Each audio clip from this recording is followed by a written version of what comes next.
to know what the narcissist's 8 favorite catchphrases are. I'm going to give them all to you right here in this video, so stay tuned.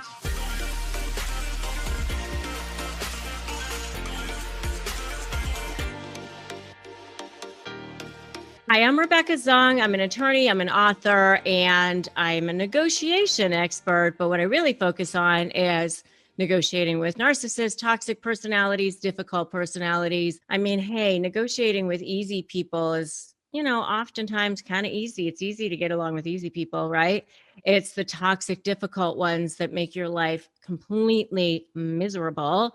And so I give you communication skills, negotiation skills, ways to handle these people. And if that sounds good to you, make sure that you subscribe to my channel and hit that notification bell.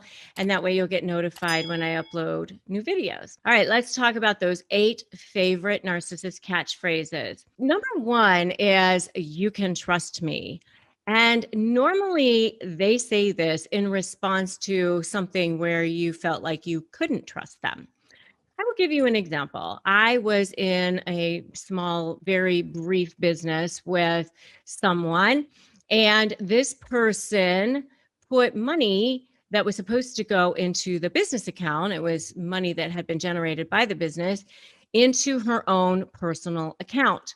And when I questioned her about where the money was, she said, oh, she had to put it in her personal account because she didn't know how to put the money into the business account. Do you smell BS? Yeah, I did. Definitely, I did too. So when I called her out on it, she said, well, she will transfer it back into the business account, but she didn't know how to do it. So she had to, to classify it. She wanted to consult with her CPA or her bookkeeper to find out what the best way would be to transfer it and how to classify it and for bookkeeping purposes. Yeah, I definitely lots of BS, right? But she punctuated that whole conversation with me with, "You can trust me." This person was definitely a covert narcissist. And yeah, you can trust me. Definitely you can't. And so they normally do say it in response to something where you're feeling like you can't trust them. So what I'm here to tell you is trust your gut. Don't trust them. All right. Number 2. Ready? Number 2 is, stop interrupting me. Stop attacking me. Again, they normally say this in response to you are trying to make a point, you're trying to get them to take responsibility for something. Maybe it's something that you want for yourself from them. And so they project and deflect by saying that you're attacking them or that you're interrupting them. I mean, maybe you're catching them in some sort of a lie. And so project and deflect are 2 of the ways that they handle that. If you want to know more about what happens when you catch a narcissist in a lie, by the way, you can definitely check out my video on that subject as well. All right, number 3, I don't like the way you said that. So again, it's a way of projecting and deflecting. It's attack what you said, how you said it, when you said it, because then it's about that.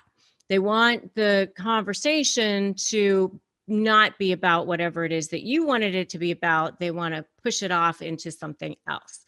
All right. And that way they're not having to take responsibility. They've slithered out. It's sort of like trying to hold a fish or something. They slide out. So that's number 3. Number 4 is, I never said that. I have no idea what you're talking about. Or the flip of this is, we did talk about that. Don't you remember? You know what that is. All right. Everybody say it with me. Gaslighting.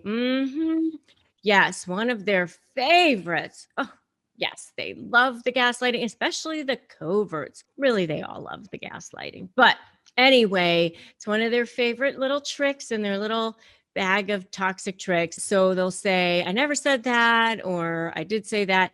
The reason why they gaslight, by the way, is because it helps to weaken you and destabilize you so that you're more under their control. And you start to question your own mind. You start to question your own sanity.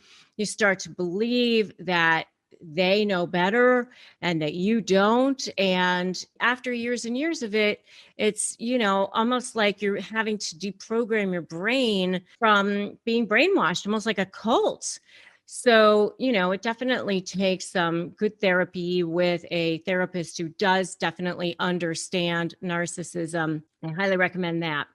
Okay, so the last four are all absolutes. Okay, so it's like, remember that narcissists are always about black and white. So it's either you're the best person they've ever met or the worst person you've ever met. You're either for them or you're against them. There's a winner and there's a loser, especially in negotiations. They want to come out looking like the winner. You really have to remember that if you're not going to be for them, then they definitely are going to think you're against them.